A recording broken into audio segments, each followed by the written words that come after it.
Class 12 का जो अभी तुम लोग सेंटर टेस्ट एग्जाम देने जा रही हो और उसके बाद फाइनल एग्जाम भी दोगी, तो उसमें साधारणतः जो है गद्य से 6 नंबर का MCQ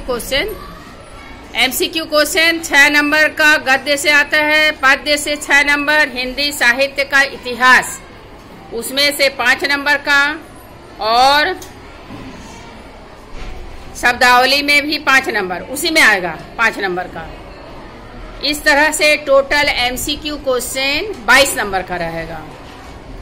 short answer type question जो है गद्य में से एक क्वेश्चन करना होगा 4 नंबर का, पद्य में से भी एक क्वेश्चन करना रहेगा वो भी 4 नंबर का रहेगा, और व्याकरण में 2 + 2 + 6 10 नंबर का। डिस्क्रिप्टिव टाइप क्वेश्चन जो 5 नंबर का रहेगा उसमें गद्य में से 2 करना होगा। तो गद्य में जो 2 करना रहता है, कई ठो खंड दिया रहता है, तो कोई भी खंड एक खंड टच करना है और उसी खंड से 2 प्रश्न करना होगा। 2 खंड टच करके दोनों में से एक एक करने से एक प्रश्न का उत्तर कैंसिल। उसमें लिखा ही रहता है कि किसी भी एक खंड से 2 प्रश्न का उत्तर दीजिए।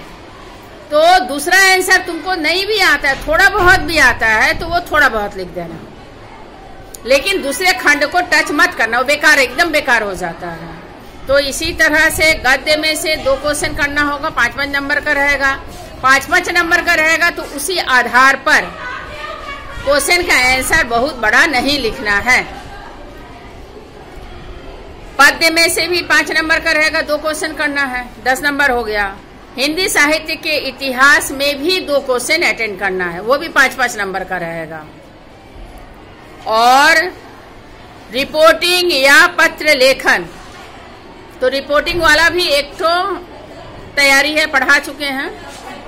जिसको रिपोर्टिंग माने क्या हो रहा है, रिपोर्ट करना, प्रतिवेदन जिसको कहा जाता है। तो सामान्य रूप से कोई एक घटना है, उस घटने को तुमको रिपोर्ट के रूप में देना है। जैसे तुम ही रिपोर्टर हो, तो तुम रिपोर्टर हो तो उसके लिए क्या करना पड़ेगा कि डेट डालना है, समय डालना है, टाइम एक तो बताना पड़ेगा और किस स्थान पर है, ये मेन चीज है, और उसकी विषय वस्तु उसको संक्षेप में लिख देना होगा। तो ये हुआ प्रतिवेदन।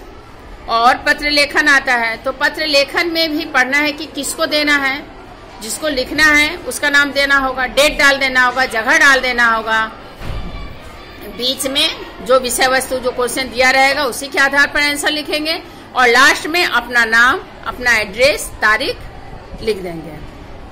व्याकरण में इसमें डिस्क्रिप्टिव टाइप क्वेश्चन में नहीं आएगा, यानी शॉर्ट आंसर टाइप क्वेश्चन में ही व्याकरण रहता है, जो कि 2, 2 और 6 नंबर का। इस तरह से 40 नंबर हो गया, टोटल 80 नंबर का आएगा, और प्रोजेक्ट के लिए 20 नंबर रहता है।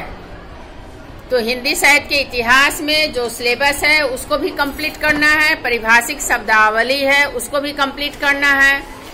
साधारण रूप से जो क्वेश्चन पेपर आया पिछले साल का, उसके भी पिछले साल का, इस क्वेश्चन पेपर के क्वेश्चन को देखोगे, आंसर को देखने से क्या, क्वेश्चन देखने से क्या होगा, उसी आधार पर आंसर कम से कम 5 बरस का तैयार कर लेने से तुम जब फाइनल एग्जाम दोगी या सेंटर टेस्ट दोगी, देखोगी कि अपने आप लिखा जा सकता है।